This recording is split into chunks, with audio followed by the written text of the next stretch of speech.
జై శ్రీరామ్. ఈరోజు మన వాస్తు పర్యటనలో భాగంగా నాగర్ కర్నూలు జిల్లా భుజనేపల్లి మండలం మంగనూరు గ్రామం సందర్శించడం జరిగింది. అది ఒక దక్షిణం రోడ్డు కలిగినటువంటి ఇల్లు. దక్షిణం రోడ్డులో మనము దక్షిణ ఆగ్నేయం గేటు ద్వారా లోపలికి ప్రవేశిస్తున్నాము. దక్షిణ ఆగ్నేయంలో గేటు శుభం కాబట్టి బాగానే ఉంది, దోషం ఏం లేదు. తూర్పు ఖాళీ స్థలంలోకి మనం ప్రవేశించిన తర్వాత మనము తూర్పు ఎదురుగా సింహద్వారంలోకి ప్రవేశిస్తున్నాము. తూర్పాగ్నేయంలో మెట్లు నిర్మించడం జరిగింది. తూర్పాగ్నేయంలో మెట్లు బాగానే ఉన్నాయి, కానీ అయితే మెట్ల కింద వీళ్ళు ఏం చేశారంటే మెట్ల కింద బాత్రూమ్ను నిర్మించడం జరిగింది. మెట్ల కింద బాత్రూమ్ని దోషము. అది ఏమవుతుందంటే మెట్ల కింద బాత్రూము తూర్పాగ్నేయాన్ని పెంచింది. సో ఇప్పుడు ఇది తూర్పాగ్నేయం మెట్లు కింద ఉన్నటువంటి బాత్రూము తూర్పాగ్నేయం పెంచింది కాబట్టి ఆ బాత్రూమ్ ఒక దోషము.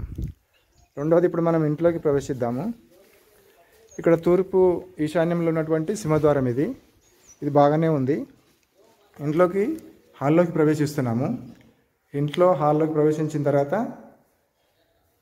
ఇక్కడ కిచెను ఎదురుగా తూర్పాగ్నేయంలో కిచెను, పక్కనే పూజా గది, ఇవి బాగానే ఉంది. అయితే మనము బెడ్రూమ్లోకి ప్రవేశిస్తున్నాము. బెడ్రూమ్లోకి ప్రవేశిస్తుంటే డోర్కి ఎదురుగా వీళ్ళు బాత్రూమ్ నిర్మించడం జరిగింది. డోర్కి ఎదురుగా బాత్రూమ్ నిర్మించడం జరిగింది.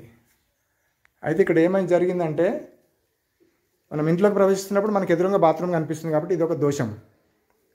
ఈ దోషాన్ని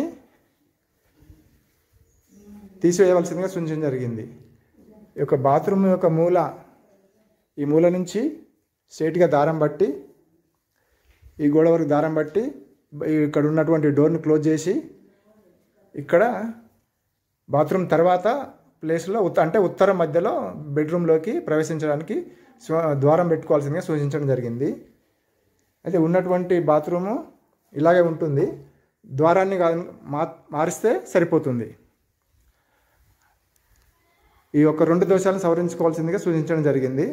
ఇలాంటి దోషాలు మీ ఇంట్లో కూడా ఉంటే మీరు కూడా సవరించుకొని శుభాలను పొందవలసిందిగా సూచించడం జరిగింది అందరికీ. జై శ్రీరామ్. శుభం.